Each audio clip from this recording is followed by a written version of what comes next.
gouvernement ivoirien, à travers le ministère du Plan et du Développement et le Forum des marchés émergents, organise la 5e édition du Forum des marchés émergents sur l'Afrique les 26 et 27 mars 2017 au Sofitel, Hôtel Ivoire Abidjan. La rencontre aura lieu en présence du chef de l'État.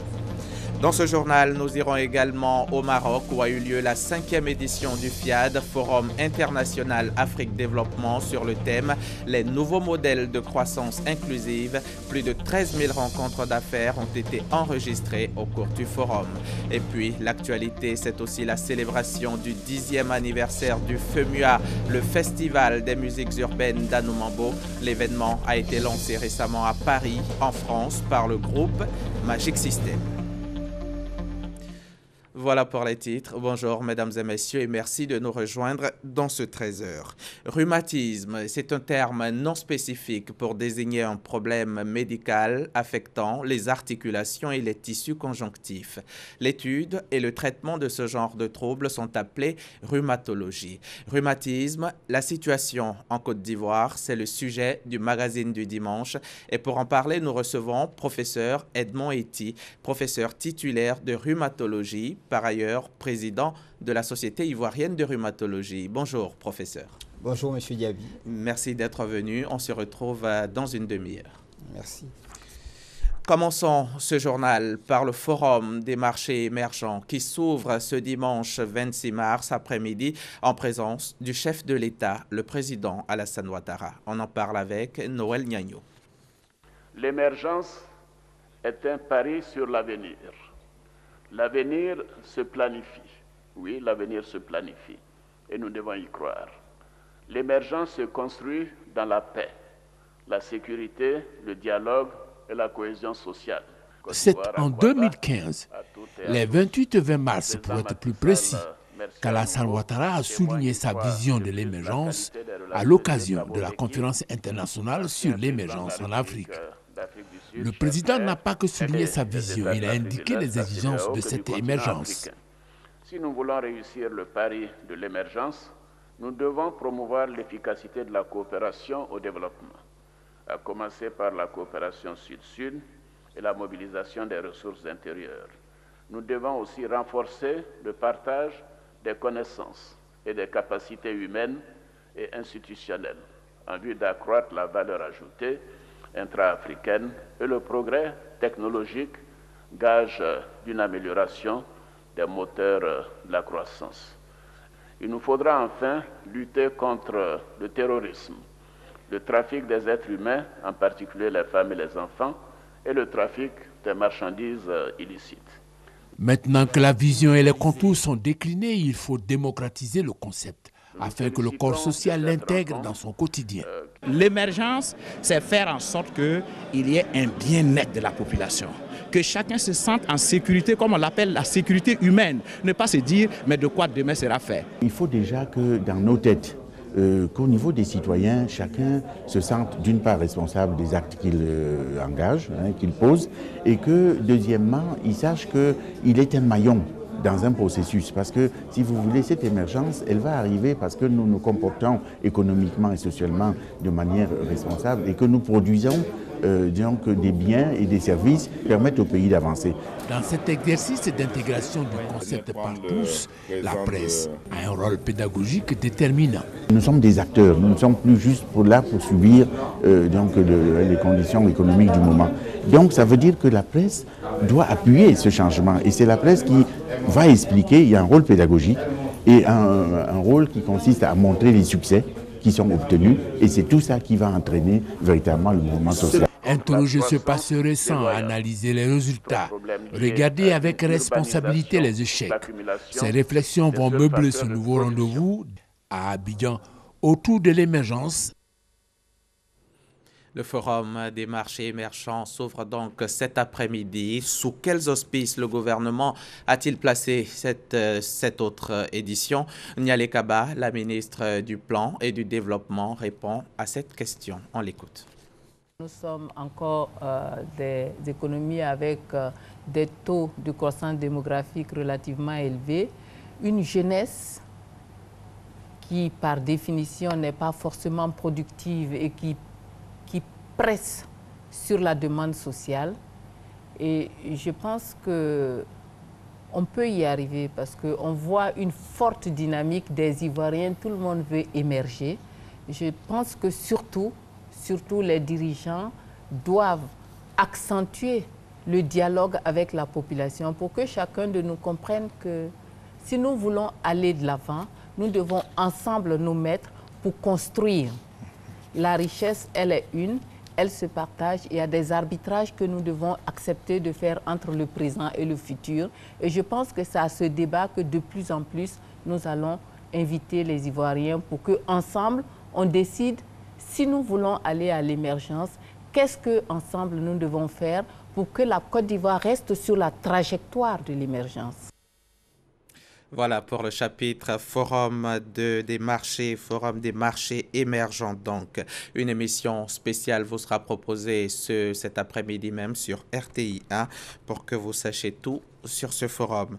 Direction le Maroc, où la 5e édition du FIAD, Forum International Afrique Développement, a refermé ses portes après 2 jours de travaux. Les nouveaux modèles de croissance inclusive, voilà le thème de l'édition 2017. Plus de 13 000 rencontres d'affaires ont été enregistrées au cours de ce forum qui a mobilisé 2000 opérateurs économiques venus d'une trentaine de pays. Awa Touré était à la cérémonie de clôture, sans reportage. La cérémonie de clôture du 5e Forum international Afrique Développement a vu la restitution des 3 plénières animées par des experts qui ont recommandé, entre autres, la création de valeurs partagées en Afrique avec la mise en place de partenariats publics-privés, la transformation de l'urbanisation en opportunité avec l'implication et l'engagement de tous les acteurs.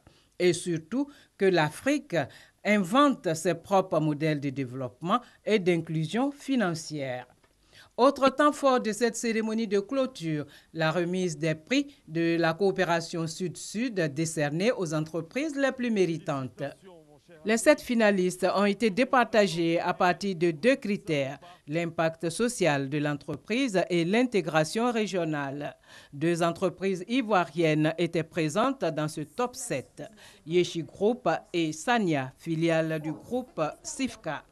Sania qui a remporté le trophée Silver de la coopération Sud-Sud. Ce prix permettra de prouver une fois de plus l'intégration Sud-Sud que Sania est en train d'entreprendre. Aujourd'hui, nous produisons en Côte d'Ivoire, mais nous fournissons l'ensemble des pays autour de la Côte d'Ivoire.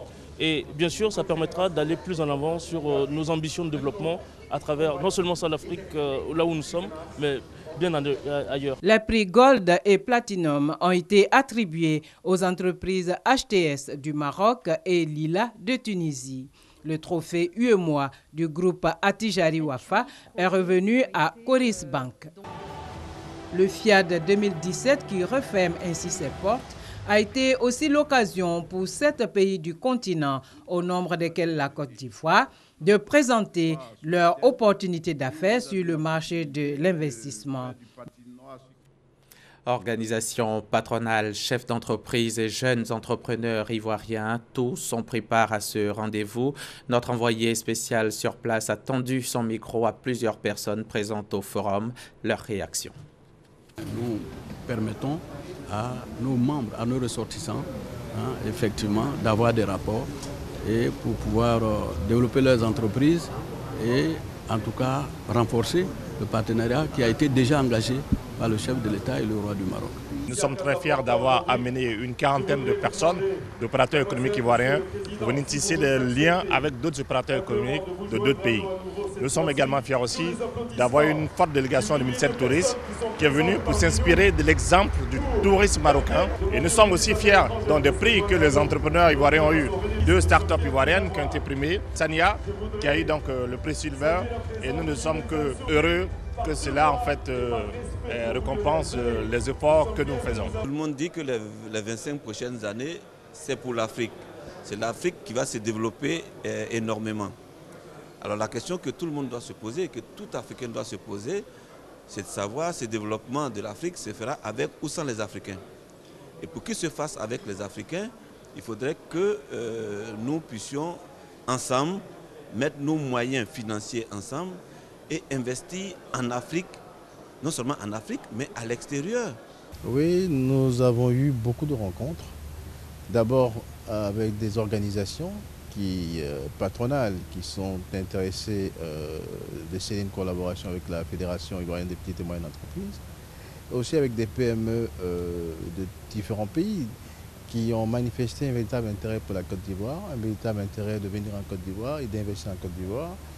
Et nous leur avons fait la promesse de voir dans quelle mesure nous pouvons faciliter justement leur venue dans notre pays à travers les structures et les institutions qui existent dans notre pays. Venir à ce forum-là nous permet déjà de rencontrer de nombreux investisseurs, de pouvoir avoir des rencontres B2B pour pouvoir avoir du financement. Nous avons l'opportunité de pouvoir rencontrer plusieurs personnes, plusieurs investisseurs, de pouvoir discuter avec eux et de pouvoir présenter nos projets. Et nous pensons que la réalisation de notre usine en Côte d'Ivoire sera possible grâce à ce forum. Ici, en Côte d'Ivoire, Anne Désiré Oloto est toujours engagée dans la lutte contre l'insalubrité. La ministre de la Salubrité urbaine, de l'Environnement et du Développement durable veut des communes et quartiers propres. Le projet embellissement des villes et communes de Côte d'Ivoire a vu le jour et Cocody en était la phase pilote. 6 mois après le début des projets, quel est le point des activités menées sur le terrain? Élément de réponse avec Grace Kando. Ravalement des façades extérieures des bâtiments, sensibilisation des populations à la gestion des ordures ménagères, entretien des grandes artères, autant d'actions entre autres mentionnées sur la feuille de route du projet embellissement des villes et communes de Côte d'Ivoire, initié par le ministère de la Salubrité, de l'Environnement et du Développement durable.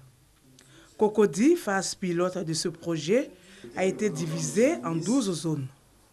11 comités ont été mis en place. 6 mois après, l'heure est au bilan. En termes d'acquis, il y a les comités de quartier qui ont été constitués. 2, il y a les opérations de salubrité qui ont été menées. Au finish, il y a beaucoup plus de fraternité entre les différents membres constitués pour la salubrité à Cocody. Nous devons embellir une fois que ces déchets sont éliminés pour que ces sites ne soient plus recolonisés. Nous avons également aujourd'hui besoin d'améliorer notre environnement.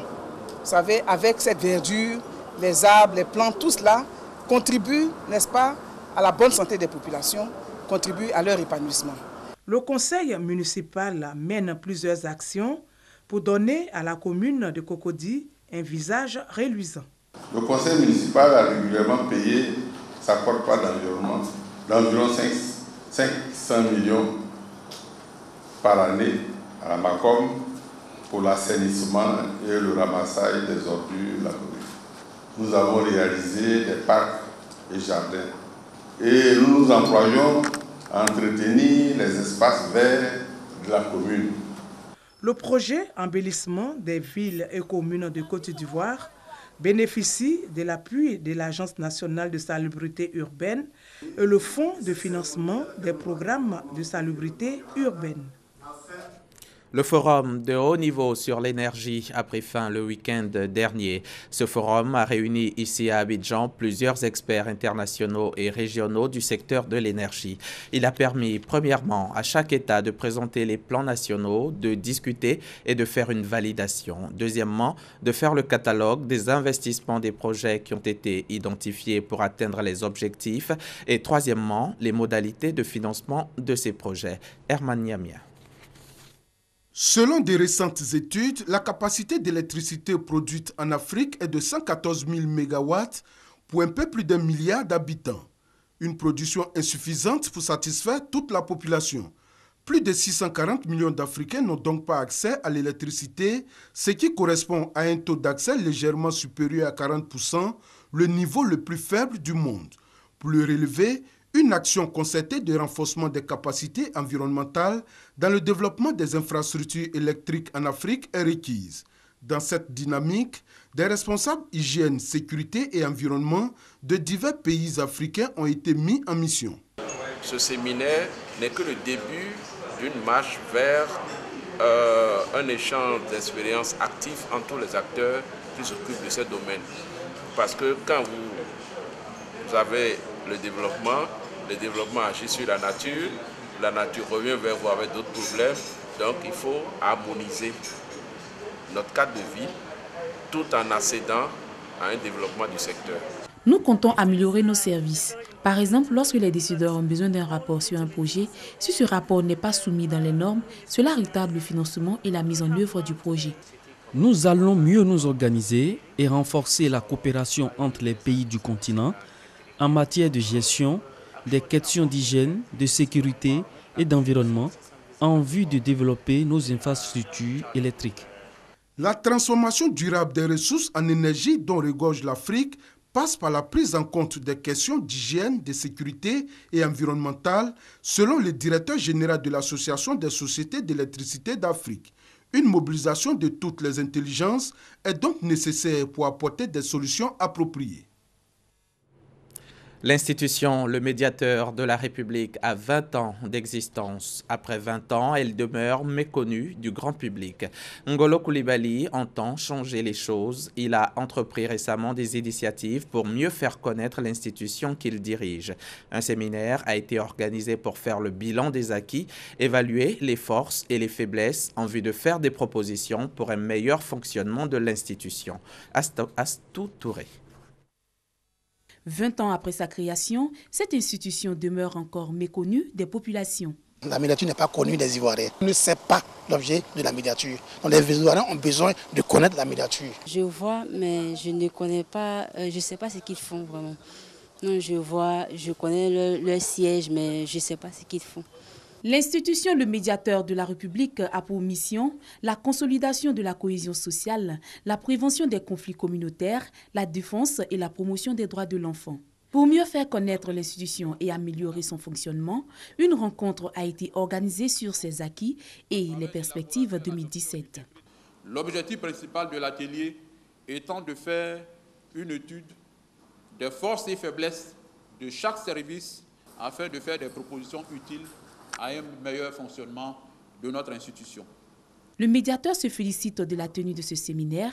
Après 6 ans d'exercice, il fait un bilan à mi-parcours.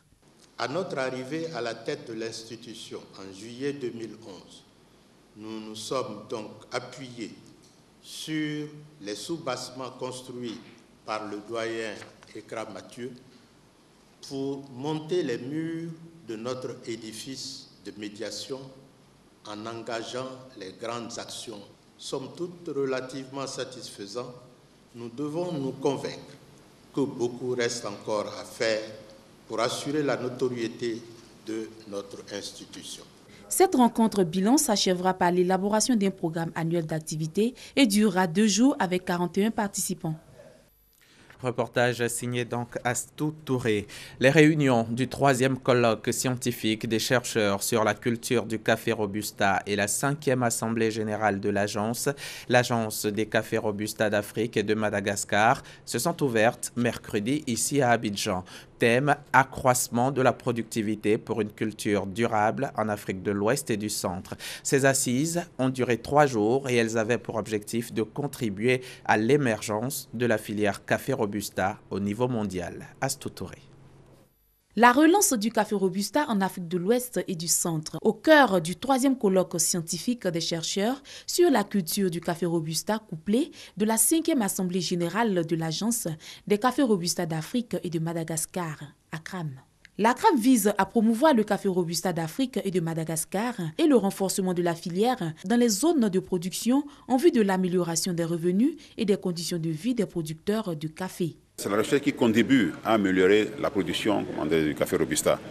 Et il s'agit également d'aller plus loin dans la promotion et la relance même du café Robusta d'Afrique. Et à travers ce colloque et à travers l'Assemblée générale, nous essayons de partager et de contribuer à créer ce cadre.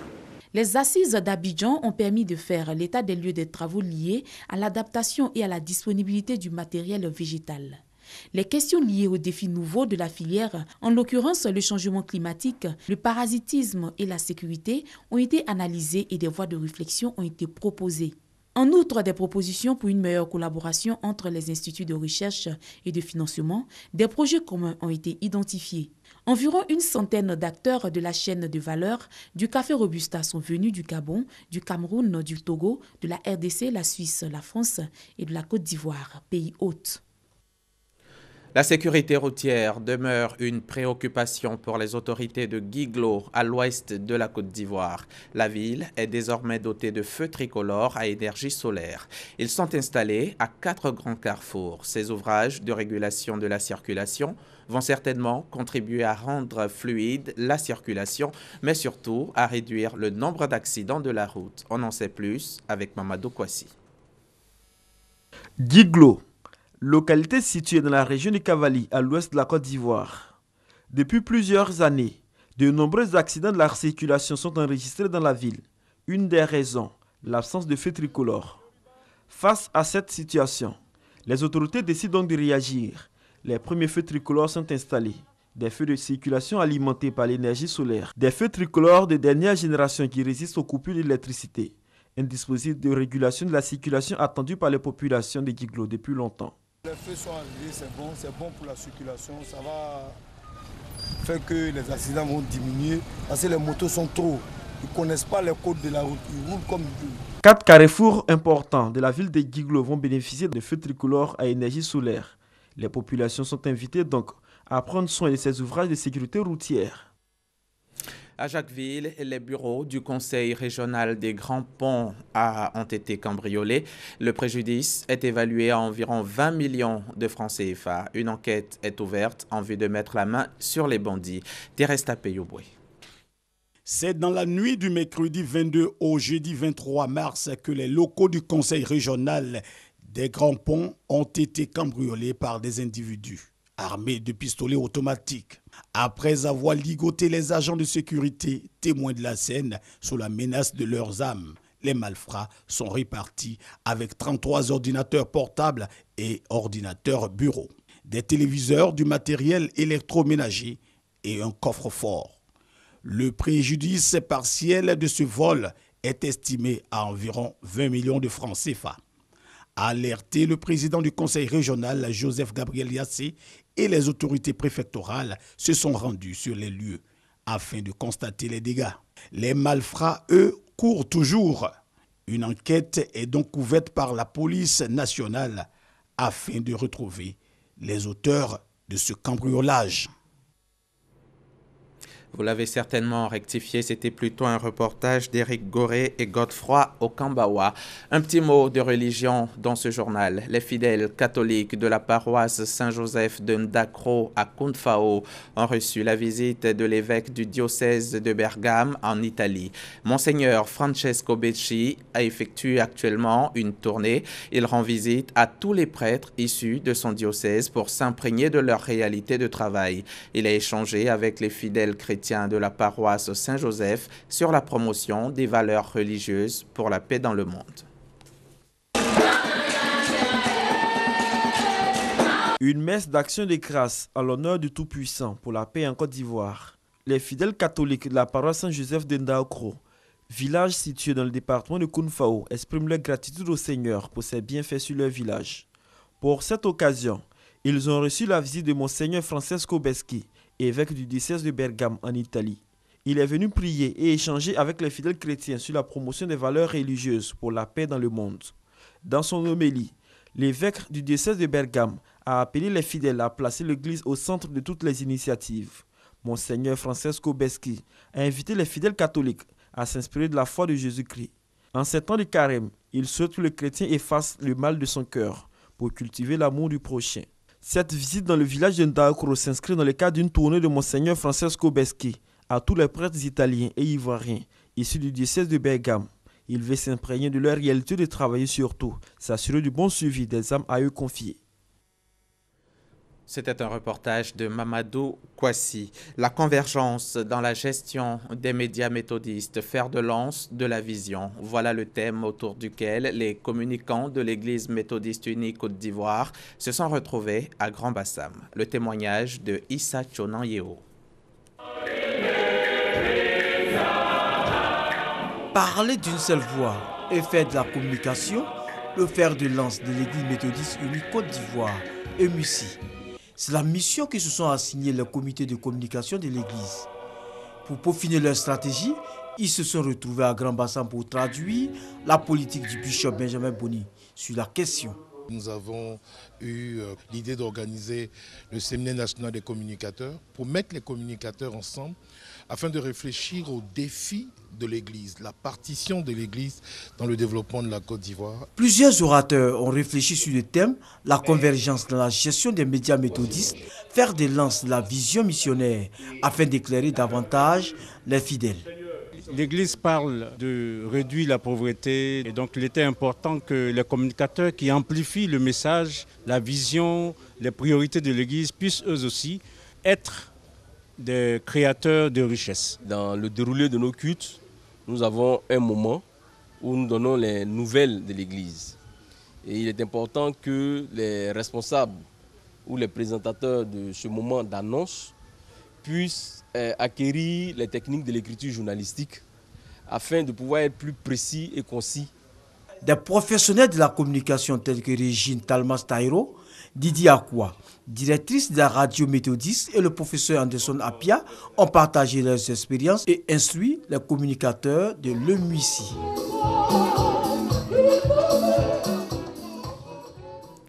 Je vous le disais en titre, cela fait 10 ans que le village d'Anoumambo à Marcory vibre au rythme du Festival des musiques urbaines. Cette année encore, pour ce 10e anniversaire, la crème de la musique africaine et internationale se donne rendez-vous pour le bonheur des mélomanes. L'événement a été lancé récemment à Paris, en France, par le groupe Magic System. Notre reporter Adama Kone était présent, son compte rendu. À 6000 km de la lagune ébriée, Magic System donne le la de la 10e édition du festival des musiques urbaines d'Anoumambo, FEMUA, à Paris, au bord de la Seine, au siège de l'UNESCO. Pour ce 10e rendez-vous, le groupe joue des notes écologiques. L'Afrique face au défi du réchauffement climatique, thème du FEMUA 10. Nous sommes un groupe engagé qui œuvrons pour le bien-être des populations. Et aujourd'hui, alerter les populations, prévenir les populations et les sensibiliser sur le fléau du réchauffement climatique est un devoir, c'est plus même qu'un devoir. Donc on a trouvé utile de nous servir de notre musique, de nous servir de la plateforme que nous avons, parce que la musique est une belle plateforme pour passer de beaux messages. Du 25 au 30 avril prochain, 14 artistes défileront sur la scène d'Anoumambo. Entre autres, Salif Keita, Tikendia, Soulbang, Marema, Krumman Group, Monique Seka, Révolution, Nash et Singila. Je suis très honoré de participer au FEMUA.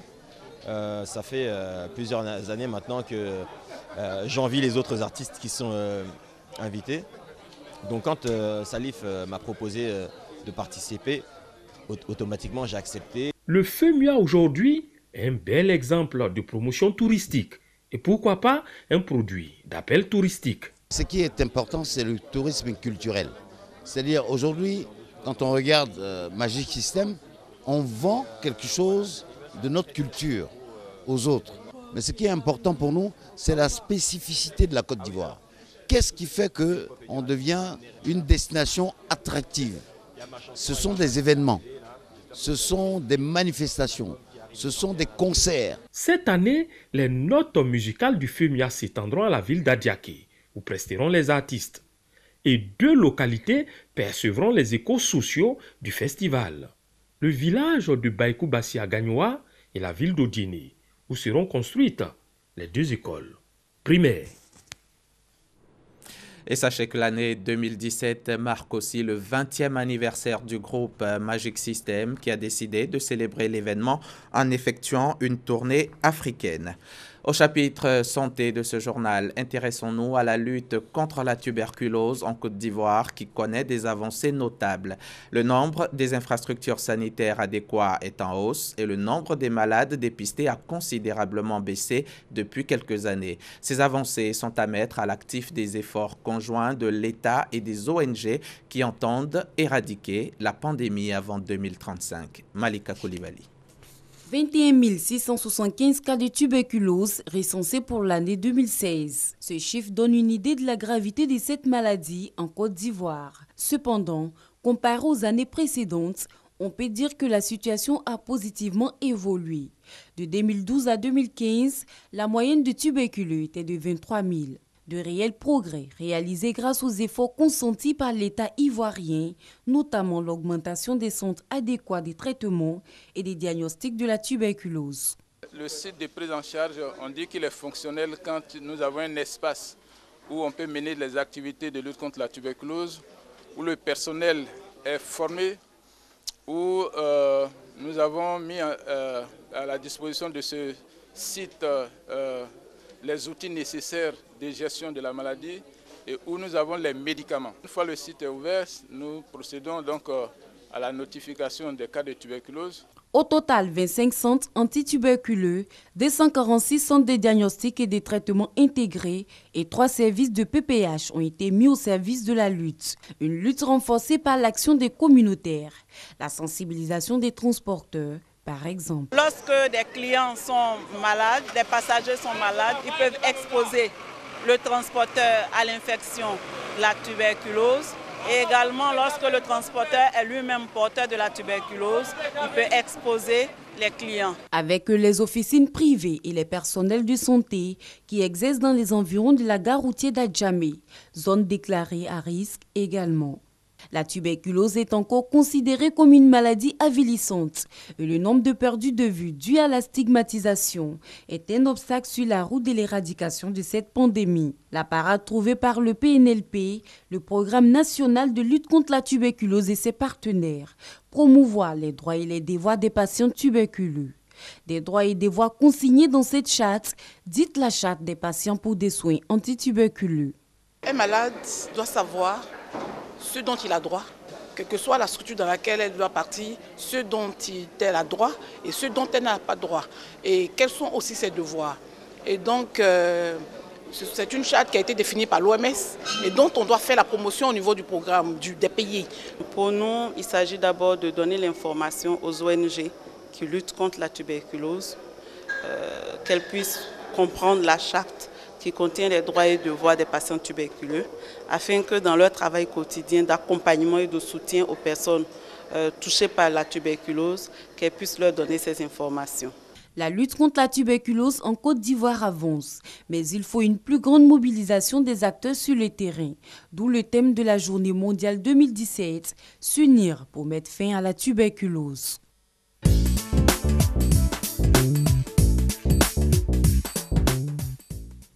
Bienvenue dans le magazine du dimanche. Le rhumatisme est une maladie qui touche environ 1000 personnes en Côte d'Ivoire. Ses causes, ses traitements, qui est concerné, peut-on en guérir? Quelle est la situation dans notre pays? Pour en parler, nous sommes avec professeur Edmond Ety, professeur titulaire de rhumatologie, président de la Société ivoirienne de rhumatologie. Merci à vous, professeur, d'être sur le plateau. Je vous propose d'entrée de jeu de suivre cet élément que RTI 1 vous propose maintenant. Marguerite, 72 ans, est une habituée du service de rhumatologie du CHU de Cocody.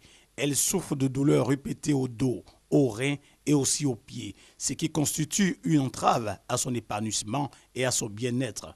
Ici, là, ça commence par ici, ça fait mal. Et puis les mains, les bras, tout ça. Les genoux, puis les pieds. Après le traitement, ça va maintenant. Au service de rhumatologie du CHU de Cocody, 200 malades souffrant de rhumatisme sont consultés en moyenne par semaine, 800 par mois et 1000 par an. Les rhumatismes sont des affections chroniques qui s'attaquent aux os, aux tendons, aux muscles et aux ligaments. Ils rendent la plupart des malades invalides, comme cette dame qui a perdu l'usage de ses pieds à 32 ans. Grâce aux soins qu'elle reçoit, elle se sent mieux. Ça fait des douleurs au niveau de mes côtes, après le dos, après mes hanches. Puis cela, j'ai commencé à sentir les pieds lourds, attraper les cuisses pour marcher. Bon, un matin, je me suis réveillée, je ne peux plus marcher.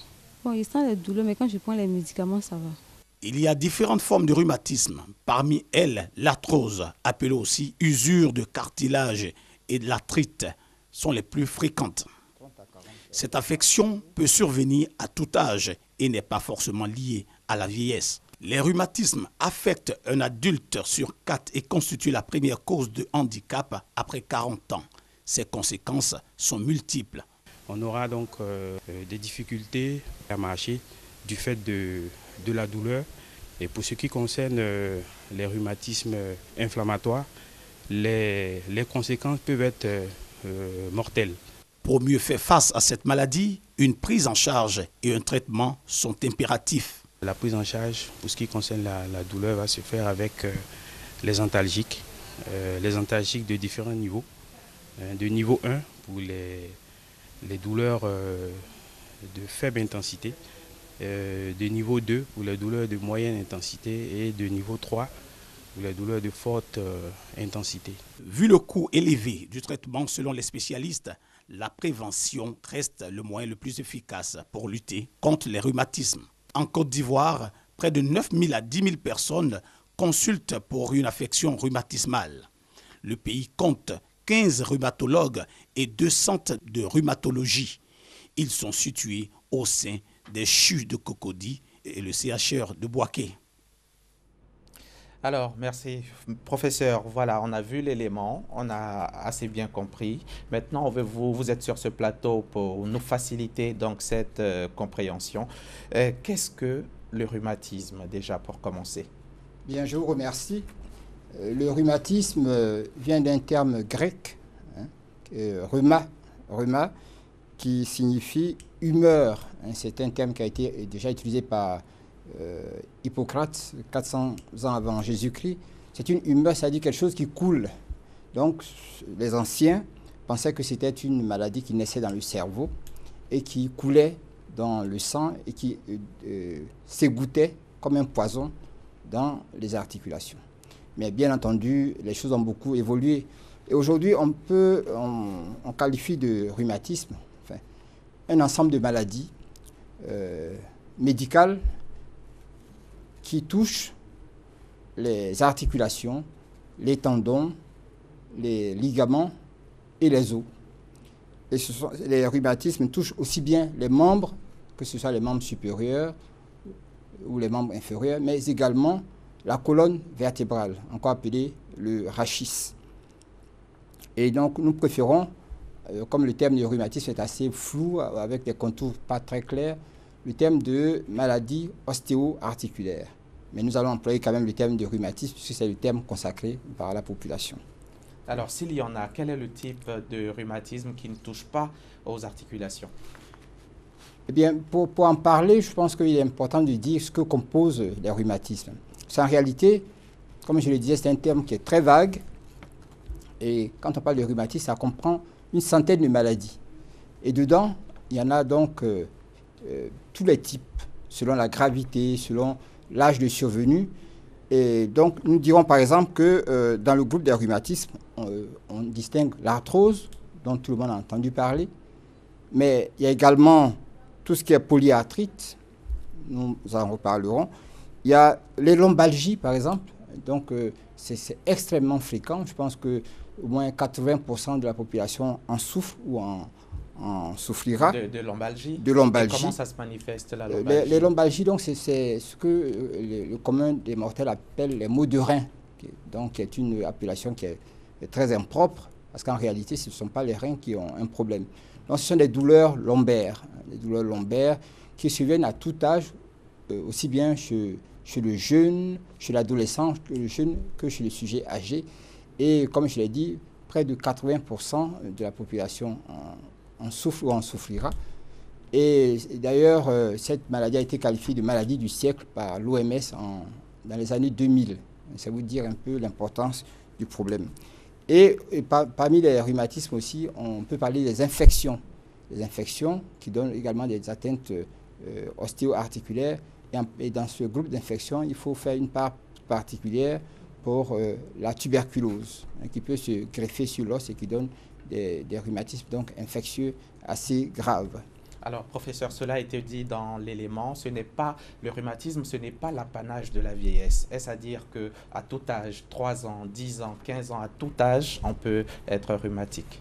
Absolument, mais il faut quand même reconnaître que le gros lot des rhumatismes étant constitué par l'arthrose, et que l'arthrose survenant après l'âge de 50-55 ans, bon, c'est pour cela qu'on a l'impression que le rhumatisme touche les sujets âgés. Sinon, il est bien entendu que le rhumatisme peut toucher même l'enfant. Il y a ce qu'on appelle les arthrites juvéniles idiopathiques qui commencent à toucher les enfants dès l'âge de 2 ans. Voilà. Et les adolescents également sont touchés.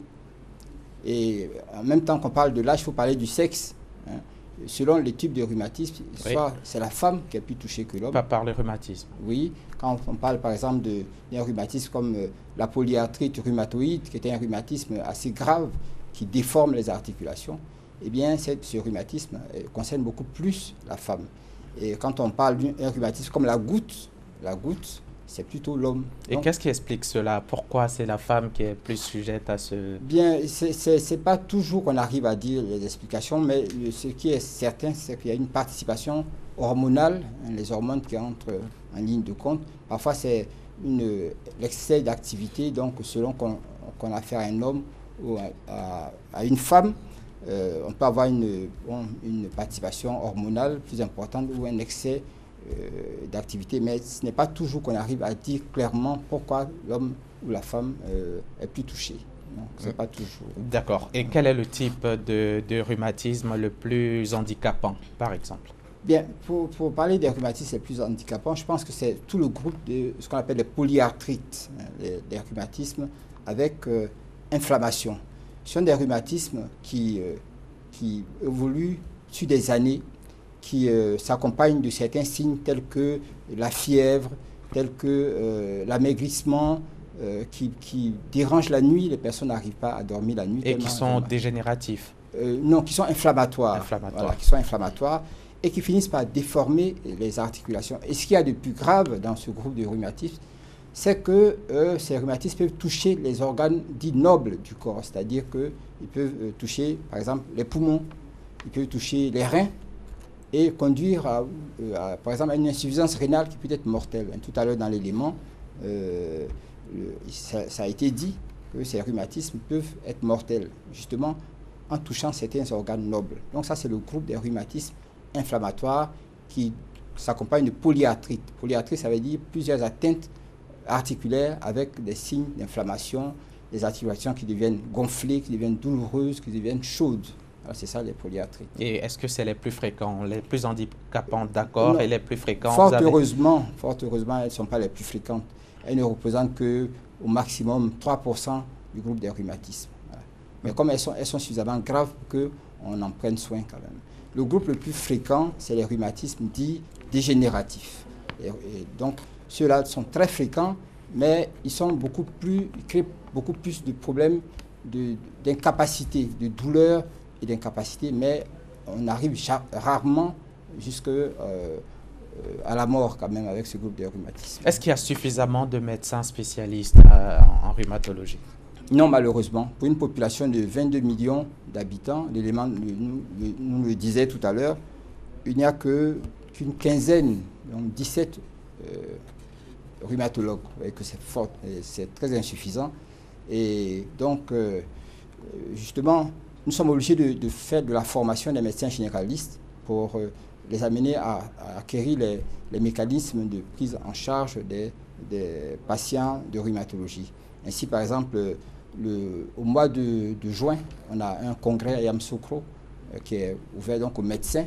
Et lors de ce congrès, nous ferons de la formation pour donner les mécanismes, les outils nécessaires pour que l'ensemble des médecins généralistes puissent prendre en charge certains des rhumatismes. Et le rhumatisme, ça se guérit? Quels sont d'abord les symptômes et ensuite, est-ce que ça peut se guérir? Voilà, donc les symptômes, c'est les douleurs dans les articulations, les douleurs dans la colonne vertébrale. C'est vraiment le symptôme majeur. Qui sont souvent dus à quoi? Les douleurs qui peuvent être dues à quoi? Des causes? Les causes oui, les facteurs favorisants. Oui, bon, les facteurs favorisants des rhumatismes dépendent des types de rhumatisme. Parce que c'est, comme je l'ai dit, un problème, c'est un groupe très hétérogène, très vaste. Donc il y a des rhumatismes, par exemple, qui sont provoqués par l'excès alimentaire. Quand on prend un rhumatisme comme la goutte, qui apparaît chez les personnes assez obèses, qui sont en général de gros mangeurs, des personnes qui mangent certaines viandes, en particulier les gibiers. Voilà. C'est en général déclenché par un excès alimentaire. Donc, par exemple, vous avez des cas de rhumatisme déclenchés par un excès alimentaire. De viande de brousse. De viande de brousse, voilà, il faut lui dire. Donc, attention à la viande de brousse. Avec quand on avait eu la crise Ebola, avec la suppression des viandes de brousse, je pense que... Il y avait moins de cas. Voilà, je pense qu'il y avait moins de cas, mais là, c'est reparti. Là. Donc, il y a ça, par exemple. Il y a des rhumatismes qui sont déclenchés, tout ce qui est lombalgie. Il y en a qui sont déclenchés par des erreurs de manutention. Les gens qui soulèvent les charges. Trop lourdes. Voilà, trop lourdes ou soulevées dans de mauvaises conditions. Ça peut déclencher des douleurs lombaires très, très invalidantes. Voilà. Et ça se guérit?